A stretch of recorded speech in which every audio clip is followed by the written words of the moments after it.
കൂട്ടുകാരെ, എല്ലാവരും സുഖമായിരിക്കുന്നോ? നമ്മൾ ഇന്ന് കൊല്ലത്ത് ആൻറ്റിയുടെ വീട്ടിലേക്കൊന്ന് പോയിരുന്നു.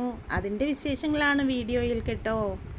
അപ്പോൾ മുറ്റം നിറയെ പൂക്കളുമായിട്ടാണ് ആൻറ്റിയുടെ മുറ്റം. മെയ് ഫ്ലവർ ഇങ്ങനെ പൂത്തുലഞ്ഞ് നിൽക്കുന്നത് കണ്ടോ?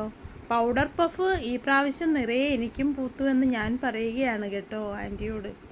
ആൻറ്റി തന്ന പൗഡർ പഫാണ് എൻ്റെ വീട്ടിൽ നിറയെ പൂത്ത് നിന്നത്. അപ്പോൾ ഈ പർപ്പിൾ കളറിലെ മെയ് ഫ്ലവർ കാണാൻ എന്ത് ഭംഗിയാണെന്ന് നോക്കിയേ കൂട്ടുകാരെ. എന്തായാലും ഞങ്ങൾ ചെല്ലുമ്പോൾ ആൻറ്റി ഫുഡൊക്കെ ഉണ്ടാക്കുന്ന തിരക്കിലായിരുന്നു. നാരങ്ങ വെള്ളമൊക്കെ ഉണ്ടാക്കി ഞാൻ തന്നെ എല്ലാവർക്കും കൊടുത്തു. ആൻറ്റി ചിക്കൻ കറിയും ചിക്കൻ ഫ്രൈയും സാലഡും മോരും പപ്പടവുമൊക്കെ ഉണ്ടാക്കി. അങ്ങനെ ഞങ്ങൾ ഉച്ചഭക്ഷണമൊക്കെ കഴിച്ച് കുറച്ച് സമയം വിശ്രമിച്ചതിന് ശേഷം ചായയും ഉണ്ടാക്കി കഴിച്ചിട്ടാണ് അവിടെ നിന്നും പിരിഞ്ഞത്.